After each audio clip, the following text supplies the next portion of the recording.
ప్రేమగల తండ్రి, పరిశుద్ధుడగు దేవా, నమ్మకమైన తండ్రి, యేసయ్య నామములో మీ పాదాల వందనాలు. ఈ సమయంలో నాయన కీర్తనలు 119, 105 వాక్యాన్ని ధ్యానించుకొని అంటున్నాగా మీరే మాకు సహాయం చేయండి ప్రభా. నీ వాక్యంలో ఉన్న దయల ప్రభా వెలిగింపు, నీ వాక్యంలో ఉన్న జీవాన్ని, నీ వాక్యంలో ఉన్న శక్తిని, నీ వాక్యంలో ఉన్నటువంటి సత్యాన్ని, నీ వాక్యంలో ఉన్నటువంటి పరమాత్మాన్ని, నీ వాక్యంలో ఉన్నటువంటి ఆశ్చర్యకరమైన కార్యములను చూచినట్లుగా మా కన్నులు తెరవండి ప్రభా.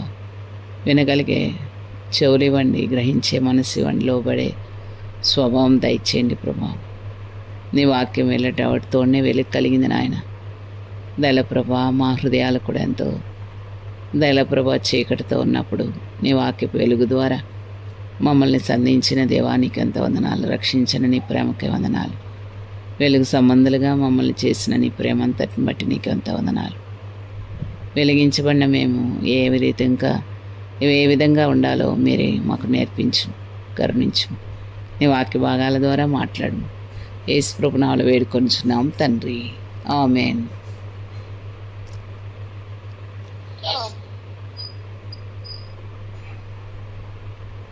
కీర్తనలు 119, 105 వచనం. నీ వాక్యము నా పాదములకు దీపమును, నా త్రోవకు వెలుగునై ఉన్నది.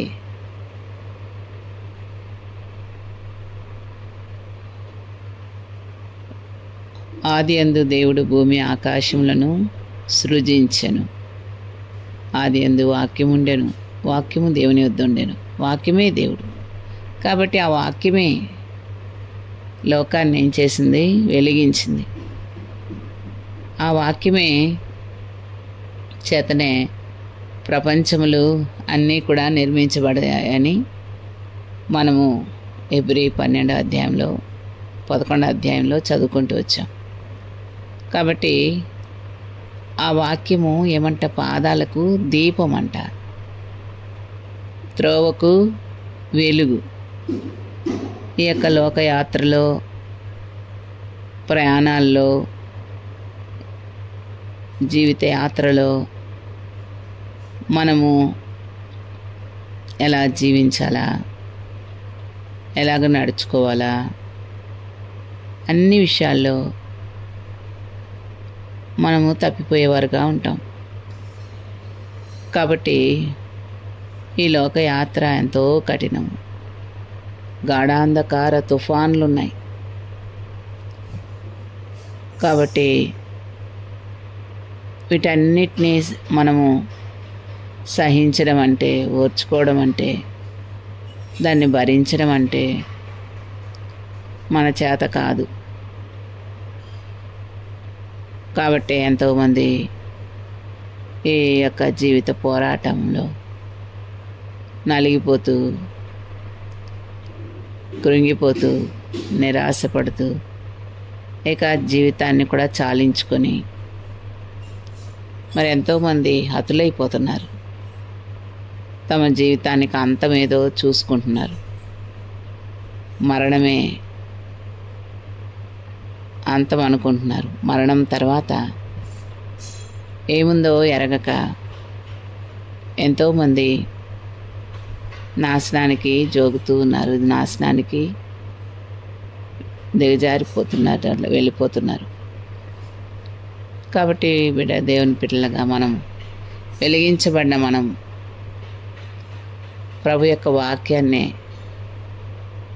మన త్రోవకు దీపంగా, మన పాదాలకు దీపంగా, మన యొక్క త్రోవకు వెలుగుగా చేసుకోవాలి. కీర్తనలు 43వ అధ్యాయము చూస్తే అక్కడ నీ వెలుగును, నీ సత్యమును బయలుదేరజేయము. అవి నాకు త్రోవ చూపును. అవి నీ పరిశుద్ధ పర్వతమునకు, నీ నివాస స్థలమునకు నన్ను తోడుకొని వచ్చును.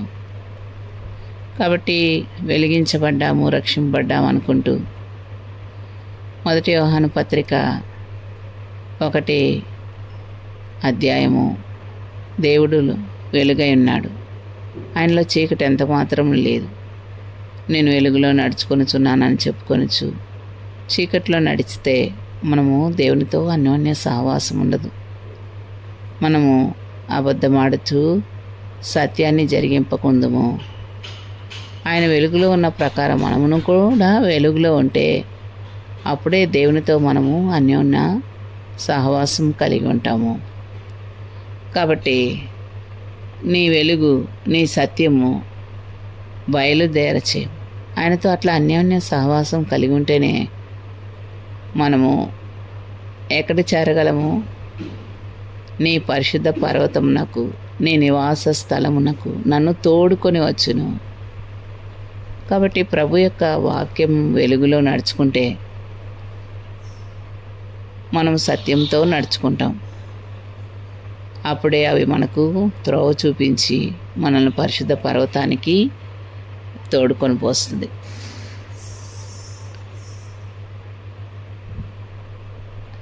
సామెతలు 6వ అధ్యాయం 23వ వచనంలో ఆజ్ఞ దీపంగాను ఉపదేశం వెలుగుగాను ఉండును. ఆజ్ఞ దీపంగా ఉంటుంది. ఆదామవ్వలకి దేవుడు ఆజ్ఞాపించాడు ఆ పండు తినొద్దని. అంతవరకు వారు తిన్నంతవరకు ఆ ఆజ్ఞను వారు గైకొన్నంత కాలము వారు వెలుగులో నడుచుకుంటూ వచ్చారు.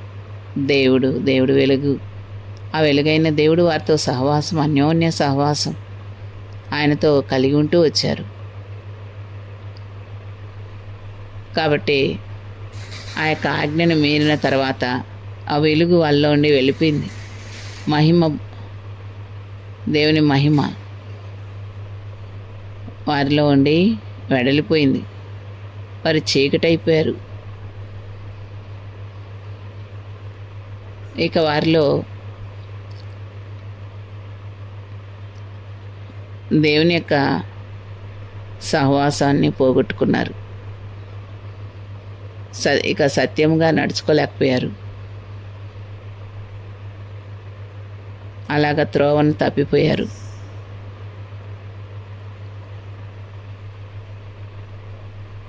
ఎఫెసీలకు రాసిన పత్రిక 5వ అధ్యాయం 13వ వచనం. ఎఫెసీ 5:13 సమస్తమును ఖండింపబడి వెలుగు చేత ప్రత్యక్షపరచబడును. ప్రత్యక్షపరచబడినది ఏదో అది వెలుగే కదా.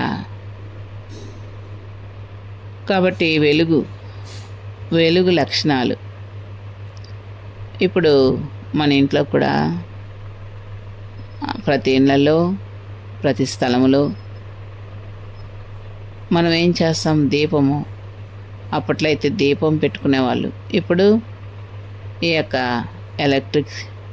ఎలక్ట్రిసిటీతో ఏం చేస్తున్నారు? విద్యుత్ దీపాలు వచ్చాయి. విద్యుత్ దీపమే అంటారు. మరి ఇవి మనకు ఇళ్ళల్లో మనం కలిగి ఉన్నాం. మరి దానికోసమే ఒక ప్రత్యేకమైన ఒక బల్బు తయారు చేసి మెయిన్తో కనెక్షన్ ఇచ్చి అలాగ మనం ఏం చేస్తున్నాం? ఆ లైట్ను ఉపయోగించుకుంటున్నాం. ఇప్పుడు ఆ యొక్క వెలుగు ప్రసరించడానికి ఏ బల్బ్ అయితే, ఏ సాధనం అయితే ఉందో ఆ సాధనాన్ని ప్రత్యేకమైన విధానంలో తయారు చేస్తారు. ఆ యొక్క పవర్ దాంట్లోకి వచ్చేటట్టుగా అది బయటికి రాకుండా దాని లోపల ఉంటుంది. అది మనము దగ్గరికి వెళ్ళి దాన్ని ముట్టుకోం. లైట్ అయితే వేస్తాం, ఫ్యాన్ అయితే వేస్తాం, ఏసీ అయితే వేసుకుంటాం. ఆ పవర్ ఉన్నంత వరకు మనం దాన్ని ముట్టుకోలేం, దాన్ని పట్టుకోలేం. కారణం ఏమంటే ఆ వెలుగు అట్లాంటిది, ఆ పవర్ అలాంటిది.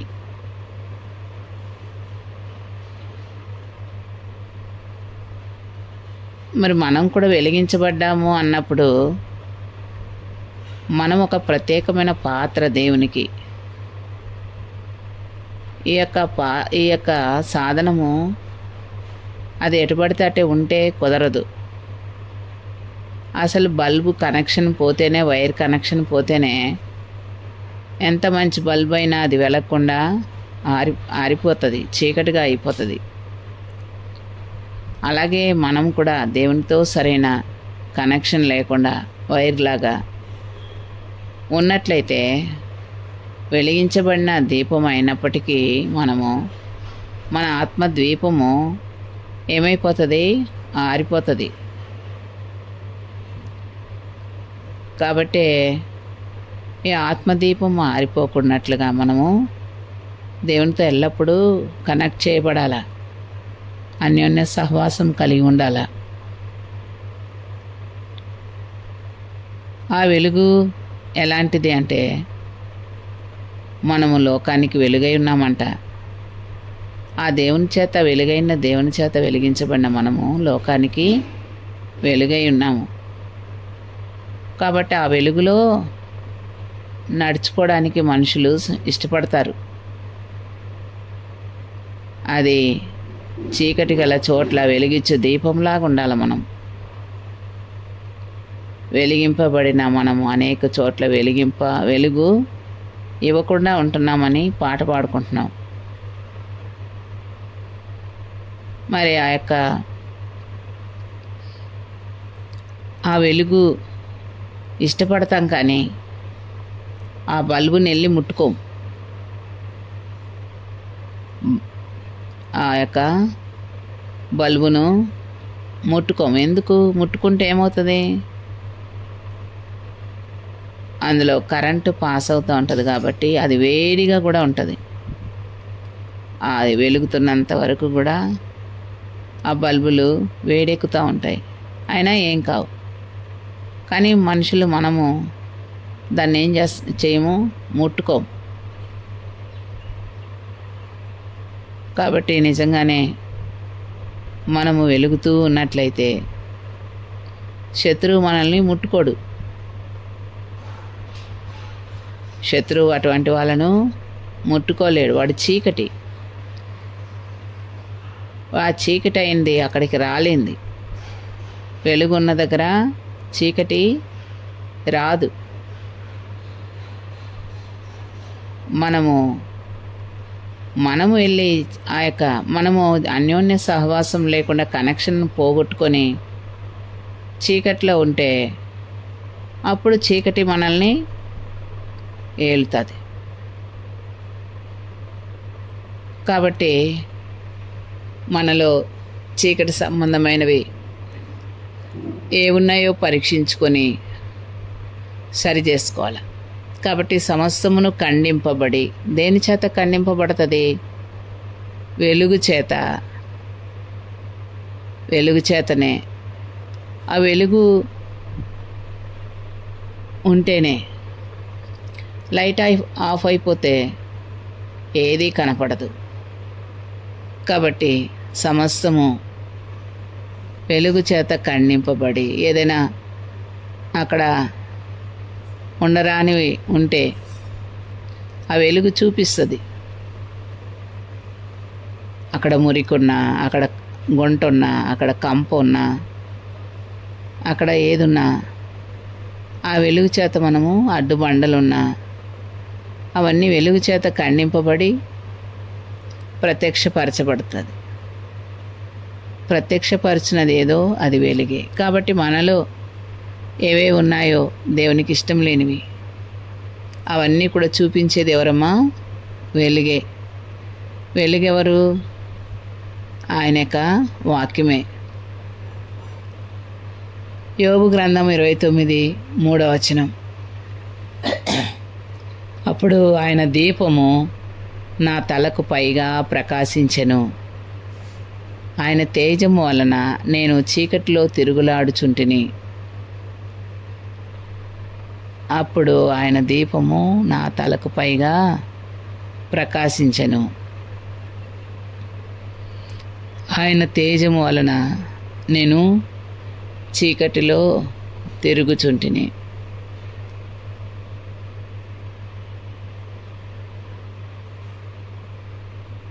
అంటున్నాడు యోబు భక్తుడు. ఈ 23వ అధ్యాయంలో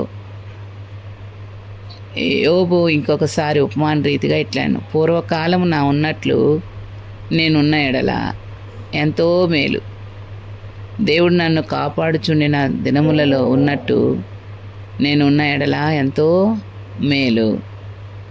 గతాన్ని, మునుపున్న పూర్వకాలాన్ని గురించి యోబు తలపోసుకుంటున్నాడు, జ్ఞాపకం చేసుకుంటున్నాడు. అప్పుడు ఎలా ఉన్నింది? అప్పుడు ఆయన దీపము నా తలకు పైగా ప్రకాశిస్తూ వచ్చింది. ఆయన తేజం వల్ల చీకటి ఉన్నా కూడా ఆయన తేజం ఉంది కదా, ఆయన దీపం ఉంది కదా, ఆయన వెలుగు ఉంది కదా.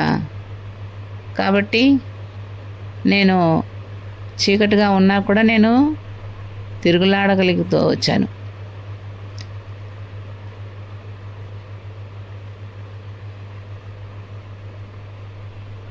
కాబట్టి పాపం అనే లోకంలో ఇప్పుడు యోసేపు ఐగుప్తు అక్కడున్నాడు. ఐగుప్తు అనేది తారుమారు, తారుమారు కాదు, ఐగుప్తు అక్కడ ఆ దేశంలో ఉన్నప్పటికీ అక్కడ మరి యోసేపు ఆ పొతీఫర్ ఇంట్లో చీకటి ఉంది. అయితే యోసేపు అక్కడ ఉన్నప్పటికీ ఆ చీకట్లో ఆయనకు దేవుని యొక్క దీపము దీపంగా ఉన్నింది. దేవుడు దీపంగా ఉంటూ వచ్చాడు. కాబట్టి ఆ చీకటిని తప్పించుకొని పారిపోయాడు అక్కడి నుంచి. అలాగే దేవుడు మనతో ఉంటే ఆ చీకట్లో కూడా మనం ఏం చేస్తాం? అక్కడ ఒకవేళ ఉన్నా కూడా దేవుడు మనల్ని భద్రపరిచి ఆయనే మనకు తేజంగా దీపంగా ఉంటాడు. అది ఆ చీకటి మనల్ని ఏమీ చేయలేంది. ఎందుకంటే దేవుడే తోడుకున్నాడు కదా, దేవుడే దీపంగా ఉన్నాడు కదా. కాబట్టి భక్తిహీనుల దీపం ఆర్పివేయబడుతుంది.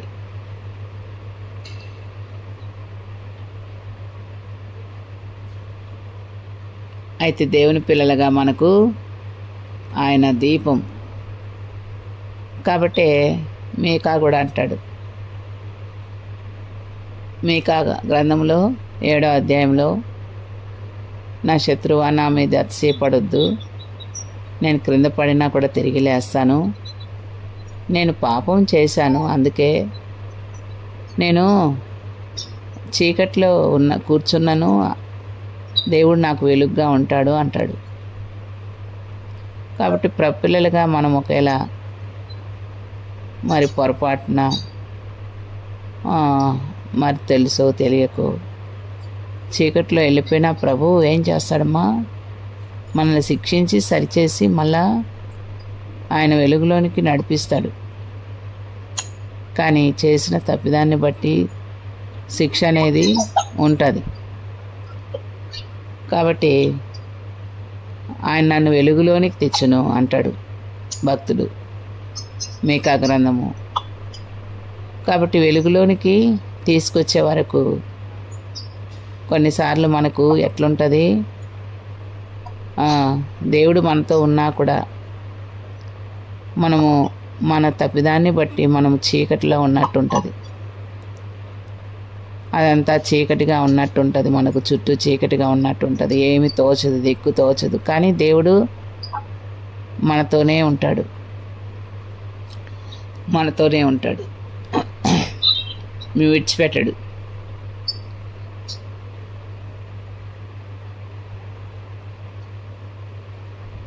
అలాగా యోబు గ్రంథము 23:5లో సర్వశక్తుడు ఇంకనూ నాకు తోడై ఉండెను, నా పిల్లలు నా చుట్టూ ఉండిరి. నేను పెట్టిన అడుగెల్లా నేతిలో పడెను, బండ నుండి నా నిమిత్తము నూనె ప్రవాహముగా పారెను. పట్టణపు గుమ్మమునకు నేను వెళ్ళినప్పుడు, రాజవీధిలో నా పీఠము సిద్ధపరచుకునినప్పుడు యవనులు నన్ను చూచి దాగుకొనిరి. అంత మర్యాద ఉన్నింది, అంత గౌరవంగా ఉండేవాడు. ముసలివారు లేచి నిలవబడిరి.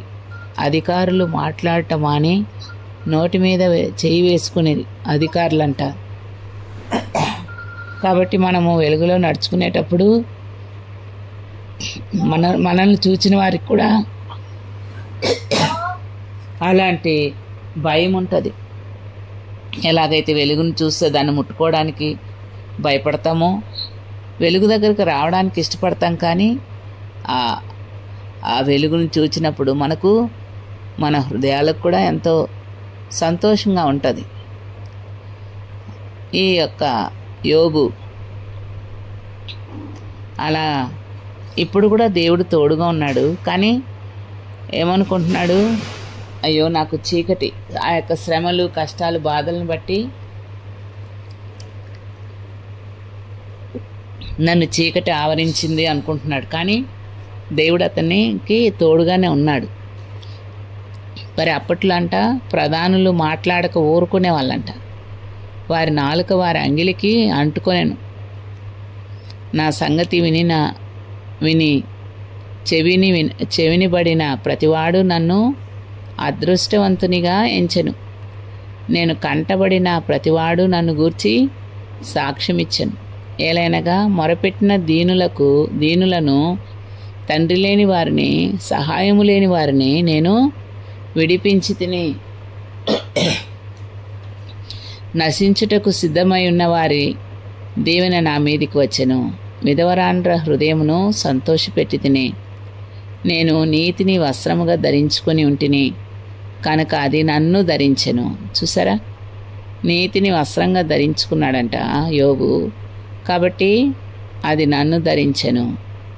నా న్యాయ ప్రవర్తన నాకు వస్త్రమును పాగాయు ఆయను. న్యాయ ప్రవర్తన వస్త్రంగా పాగాగా అయిందంట. గ్రుడ్డివారికి నేను కన్నులైతిని, కుంటివారికి పాదములైతిని. చూసారమ్మా, గుడ్డి వాళ్ళకు కన్నులయ్యాడంట, కుంటివారికి పాదం అయ్యాడంట. దరిద్రులకు తండ్రిగా ఉంటిని, ఎరగని వారి వ్యాజ్యమును నేను శ్రద్ధగా విచారించి తిని, దుర్మార్గుల దవడ పళ్ళను ఓడగొట్టి తిని, వారి పళ్ళల్లో నుండి దోపుడు సొమ్మును లాగివేసి తిని. అప్పుడు నేను ఇట్లా అనుకొంటిని, నా గూటి యొద్దనే నేను చచ్చెదను, హంసవలే నేను దీర్ఘాయువు గలవాడనగుదును. నా వేళ్ల చుట్టూ నీళ్లు వ్యాపించును, మంచు నా కొమ్మల మీద నిలుచును, నాకు ఎడతెగని ఘనత కలుగును.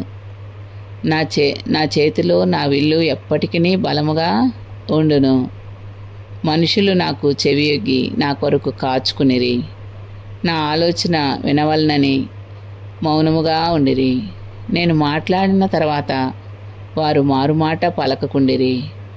గుత్తులు గుత్తులుగా నా మాటలు వారి మీద పడెను. వర్షము కొరకు కనిపెట్టునట్లు వారు నా కొరకు కనిపెట్టుకొనిరి. చూడమ్మా, ఎంత మంచి మాటలు చెప్తున్నాడో తన గురించి. తన దేవుని మార్గములో, దేవుని త్రోవలో నడుచుకుంటూ ఉన్నప్పుడు అప్పుడు నాకు తోడుగా ఉన్నాడు దేవుడు. పూర్వకాలము నేను ఇలా ఉన్నాను, ఇలా ఉన్నింది నా స్థితి. ఇప్పుడు మరి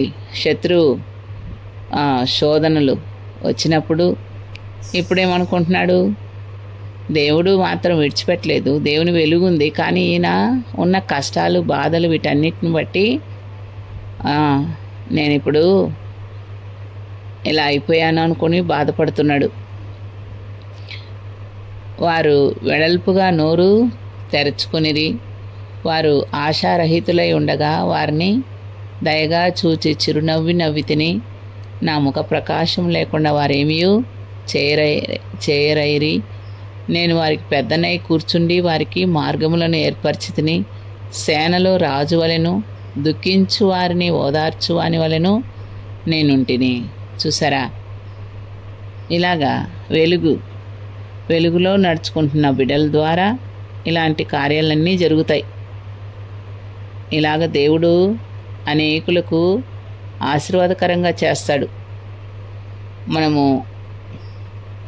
మనలో వెలుగు లేకపోవడం వలన, అన్యోన్య సహవాసంలో దేవునితో మనం ఉండకపోవడం వలన అన్యోన్యంగా మన ద్వారా ఆ వెలుగు ప్రకాశించదు. ఆ మహిమ, క్రీస్తు మహిమ మనలో చూడలేరు. కాబట్టి మనము ఎవ్వరికీ ఏమీ సహాయకరంగా ఉండలేం, ఆశీర్వాదకరంగా ఉండలేం. మరి యోబు భక్తుడు చూడండి, తండ్రి లేని వారికి తండ్రిలాగా ఉన్నాడంట. విధవరాండ్రను అందరినీ కూడా ఆయన పోషించాడంట. మరి కళ్ళు లేని వారికి కళ్ళులాగా ఉన్నాడంట, పాదములు లేని వారికి పాదాలలాగా ఉన్నారంట. అసలు ఎంత మరలా చదువుకోండి, ఆ అధ్యాయం చాలా బాగుంటుంది. అలాగా యోబు దేవుని బిడ్డగా అలా జీవిస్తూ వచ్చాడు. యోబు గ్రంథం 29 క్షమించండి, యోబు గ్రంథం 29 అధ్యాయము చదువుకోండి. కీర్తనలు 19 అధ్యాయం 8 వచనం. యెహోవా ఉపదేశములు నిర్దోషమైనవి, అవి హృదయమును సంతోషపరచును. యెహోవా ఏర్పరిచిన ధర్మము నిర్మలమైనది, అది కన్నులకు వెలుగిచ్చును. కాబట్టి ఇది దేవుని ఉపదేశములు నిర్దోషమైనవి, అవి హృదయాలను సంతోషపరుస్తుంది. మనల్ని ఏది సంతోషపరచదు, దేవుని యొక్క మాటలే. యెహోవా ఏర్పరిచిన ధర్మము నిర్మలమైంది. కాబట్టి మనము కూడా మన నిర్మలంగా నిర్దోషంగా ఉండాలంటే, సంతోషంగా ఉండాలంటే దేవుని యొక్క వాక్యం అది మన కన్నులకు ఏం చేస్తుంది? వెలుగునిస్తుంది. కీర్తనలు 18:28 కీర్తనలు 18 అధ్యాయం 28 వచనం. నా దీపం వెలిగించువాడవు నీవే, నా దేవుడైన యెహోవా చీకటిని నాకు వెలుగ్గా చేయము. కాబట్టి మన దీపాన్ని వెలిగించేవాడు దేవుడే. మనం ఒకవేళ చీకట్లో ఉన్నా కూడా ఏం చేయాలా? ఈ దావీదు భక్తుడు అడిగినట్టుగా, యెహోవా చీకటిని నాకు వెలుగ్గా చేయి ప్రభా, వెలుగ్గా చేయి. నీ సహాయం వలన 29 వచనం. నీ సహాయం వలన నేను సైన్యమును జయింతును, నా దేవుని సహాయం వలన ప్రాకారమును దాటుదును అంటాడు. కాబట్టి 30 వచనం. దేవుడు యథార్థవంతుడు, యెహోవా వాక్కు నిర్మలం, తన శరణుజొచ్చు వారికి అందరికీ ఆయన కేడెము. 31. యెహోవా తప్ప దేవుడేడి? మన దేవుడు తప్ప ఆశ్రయ దుర్గమేది? నాకు బలము ధరింపచేవాడు ఆయనే, నన్ను యథార్థ మార్గం నడిపించువాడు ఆయనే. ఆయన నా కాళ్ళు జింక కాళ్ళ వలె చేయుచున్నాడు, ఎత్తైన స్థలముల మీద నన్ను నిలుపుచున్నాడు. నా చేతులకు యుద్ధము చేయ నేర్పువాడు ఆయనే. చూసారా, మన చేతులకు యుద్ధం చేయ నేర్పించేది ఆయనే. కాబట్టి పరీక్షలు రాసేటప్పుడు ఈ మాటలు గుర్తు చేసుకుంటామన్నమాట. ఈ చేతులు త్వరగా రాయవని, కలంలాగా యుద్ధం చేసేటట్టుగా ఉండాలని నా చేతులకు యుద్ధం చేయు నేర్పువాడు ఆయనే. నా బాహువులు ఇత్తడి విలును ఎక్కుపెట్టును, నీ రక్షణ కేడమును నీవు నాకు అందించుచున్నావు. నీ కుడి చేయి నన్ను ఆదుకొనెను, నీ సాత్వికము నన్ను గొప్ప చేసెను. చూసారా, దేవుడు ఆయన సాత్వికుడు గనక మనల్ని గొప్ప చేశాడు. ఆయన సాత్వికంగా లేకుండా ఉంటే ఏమైపోదుమో మనం. కాబట్టి మరి దేవుడు మోషేను నా ఇల్లంతట్లో సాత్వికుడు అంటాడు, భూమి మీద ఉన్న వారందరిలో సాత్వికుడు అంటాడు. ఆ సాత్వికం మనకు రావాలా. నిజంగా ఎంత ఓర్చుకున్నాడో ఇశ్రాయేలు ప్రజలు. మరొకసారి ప్రభు, మోషే నీకు నేను క్రొత్తదగు జనమునిస్తాను, నువ్వు తప్పుకో, వీళ్ళు లోబడనోళ్ళని ప్రజలంటే ప్రభా నీ ఘనముకు నామానికి మరి అవమానం వస్తుందయ్యా, దయతో క్షమించయ్యా అని ప్రభు పాదాల మీద పడతాడు. అంత సాత్వికుడు. అమ్మో, దేవుడు మోషేను చూచి మోషే యొక్క ప్రార్థన విని వాళ్ళు నశింపచేయలేదు. కాబట్టి ప్రభు యొక్క సాత్వికాన్ని బట్టే మనం నశింపకుండా ఉంటున్నాం. ఆయన సాత్వికమే మనల్ని గొప్ప చేసింది. నా పాదములకు చోటు విశాలపరిచితివి, నా చీలమండలములు వెనకలేదు. కాబట్టి ఇలాగా ఇవన్నీ కూడా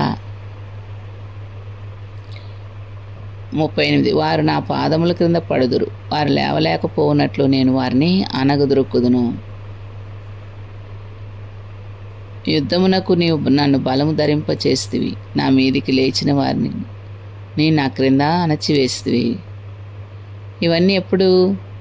మనం వెలుగులో నడుచుకున్నప్పుడే. మనం వెలుగులో నడుచుకోకపోతే మనం చీకట్లో నడుస్తూ అబద్ధమాడేవారుగా ఉంటాము. శత్రువు చేతిలోనే ఉండి నేను దేవుని బిడ్డనని మోసపోతూ ఉంటాం చెప్పుకుంటూ. మరి దేవుని యొక్క వాక్యం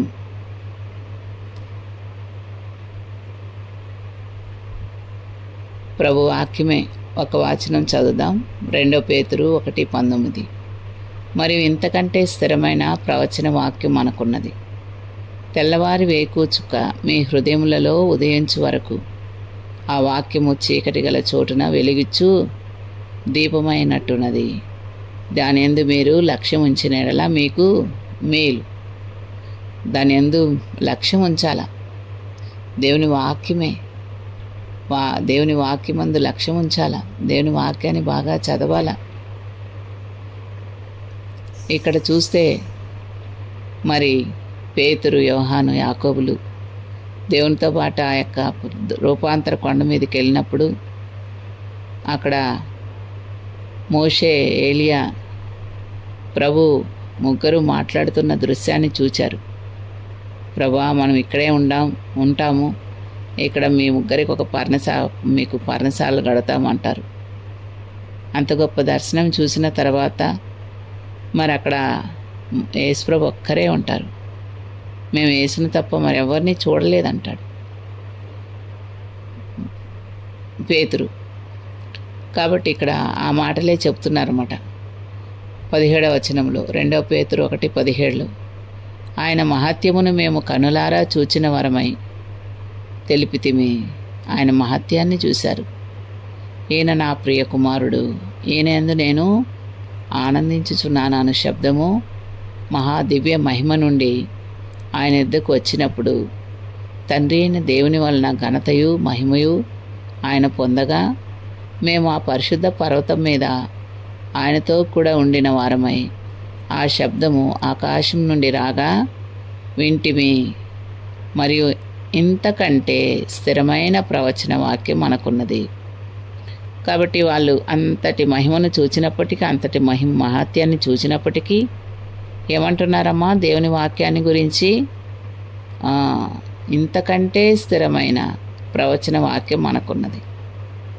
తెల్లవారి వేకు చుక్క మీ హృదయాలలో ఉదయించు వరకు ఆ వాక్యము చీకటి గల చోటున వెలిగించు దీపమైనట్టున్నది. కాబట్టి ఆ వాక్యం మీద మనం ఏం చేయాలంట? లక్ష్యం ఉంచాలా. అప్పుడే మనకు మేలు. ఇది ఒకడు ఊహను బట్టో 20వ వచనం, ఒకడు తన ఊహను బట్టి చెప్పుట వలన లేఖనంలో ఏ ప్రవచనము పుట్టదని మొదట కొనవలెను. ఏలైనగా ప్రవచనము ఎప్పుడునూ మనుషుని ఇచ్చని బట్టి కలగలేదు, కానీ మనుషులు పరిశుద్ధాత్మ వలన ప్రేరేపింపబడిన వారై దేవుని మూలముగా పలికిరి. కాబట్టి దేవుని వాక్యము దేవుని మూలముగా పలకబడినది. దేవుని మూలంగా పలకబడినది.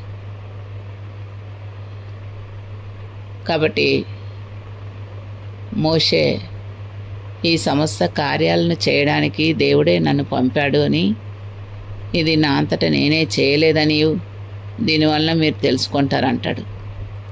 కాబట్టి దేవుడే ఆ వాక్యాన్ని ఆయన వ్రేలతో రాశాడంట. కాబట్టి ఈ వాక్యం ఆయన వేళతో ఆయనే ప్రభువే సృష్టికర్త అయిన దేవుడే రాశాడంటే మరి మనం ఎట్టుండాలమ్మా? ఆ వాక్యాన్ని ఎంతగా మనము దాని మీద లక్ష్య పెట్టాలా, చదవాలా, నేర్చుకోవాలా. ఆ వాక్య ప్రకారము జీవిస్తేనే మనము దేవునితో అన్యోన్య సహవాసం కలిగి ఉంటాం. ఆ వెలుగు ఫలం, ఆ వెలుగును చూసిన వారికి భయమే వస్తుంది. ఏం భయం వస్తుంది కదా? ఆ మండుచున్న పొదను చూస్తే మోషే భయపడ్డాడు. కానీ మండుతూ ఉంది పొద, కానీ కాలిపోలేదు. అలాగా మనం కూడా పొదలాంటి వాళ్ళమే. మనలో పొదలో ఏముంటాయి? పొద ముళ్ళతో ఉంటుంది, పొద చీకటిగా ఉంటుంది. లోపల పొద లోపల ఏమేమి పురుగులు ఉంటాయో, ఏ పాములు ఉంటాయో, ఏ విషపూరితమైన ఉంటాయో తెలియదు. అలాగే మన జీవితాలు కూడా. అయితే దేవుడు ఏం చేశాడంట? పొదను మండించాడంట. మంటకు వెలుగొస్తుంది. అప్పుడు మోషే దూరం నుంచి చూసి అరే ఏంటి వింత అనుకున్నాడు. కాబట్టి మనల్ని కూడా దేవుని యొక్క వాక్యం చేత మా దేవుడు మనల్ని వెలిగించాడు. మనము మండుతూ ఉండాలి ఎప్పుడు. బలిపీఠం మీద అగ్ని మండుతూ ఉండాలి ఎప్పుడు. కాబట్టి మనలో మంట లేకపోతే ఎవరు మన వైపు చూడరు, ఎవరు మన వైపు ఆకర్షితులు కారు. అంటే మనము దేవుని వైపుగా వారిని తిప్పడానికి మనం ఏం చేయాలా? వెలుగుతూ ఉండాలి, మండుతూ ఉండాలంటే దేవుని వాక్యాన్ని మనము చదువుతూ ఉండాలి. అప్పుడే ఆయనతో అన్యోన్యంగా ఉంటాం. కాబట్టి కొంతమందిని చూస్తే మనకు భయంగా ఉంటుంది. దేవుని పిల్లలను వాళ్ళ దగ్గర ఎక్కువ మాట్లాడలేం, దగ్గరగా రాలేం, భయంగా ఉంటుంది. వాళ్ళు ఏం చేస్తారు? అసలు వాళ్ళు ఎవరికి ఏమీ హాని చేయరు, ఏమీ విరోధంగా మాట్లాడరు, ఏమి చేయరు. కానీ అయితే వాళ్ళు ఏమి చెప్పకపోయినా, ఏమి చేయకపోయినా అలాగా వెలుగుతున్న బిడ్డలు, అలాగా మండుతున్న బిడ్డలను చూస్తే భయం వేస్తుంది. అమ్మో, అక్క దగ్గర పోవాలంటే భయం, ఆంటీ దగ్గర పోవాలంటే భయం, అంకుల్ దగ్గర పోవాలంటే భయం, బ్రదర్ దగ్గర పోవాలంటే భయం అని ఎందుకంటారు? కొంతమంది నేను చూసినప్పుడు వాళ్ళలో ఆ మంట వెలుగు ఉండబట్టి మనలో ఉన్నటువంటి లోపాన్ని బట్టి మనం అలాగా వారికి సమీపంగా రాలేం, వారితో కలిసి ఉండలేం. కాబట్టి పిల్లలుగా మనము ఎలా ఉన్నామో మనం పరీక్షించుకోవాలి. మనం లోకానికి వెలుగిచ్చే దీపంలాగా ఉండాలి. మనం ఆరిపోయిన దీపాలుగా ఉన్నామా? వెలిగింపబడి కూడా వెలిగీయకుండా ఉంటున్నామా? యోబులాగా మరి ఎన్ని రకాల ప్రజలకు ఆయన ఆశీర్వాదకరంగా, ఉపయోగకరంగా, ప్రయోజనకరంగా ఎంతో మేలు చేస్తూ ఆయన జీవిత కాలంలో ఎలాగ ఉంటూ వచ్చాడో అలాగ ఉంటున్నామా? మనం పరీక్షించుకోవాలి. ఆర్తిగా ఉన్నట్లుగా ప్రభు మనల్ని సిద్ధపరచునుగాక. ఆమేన్.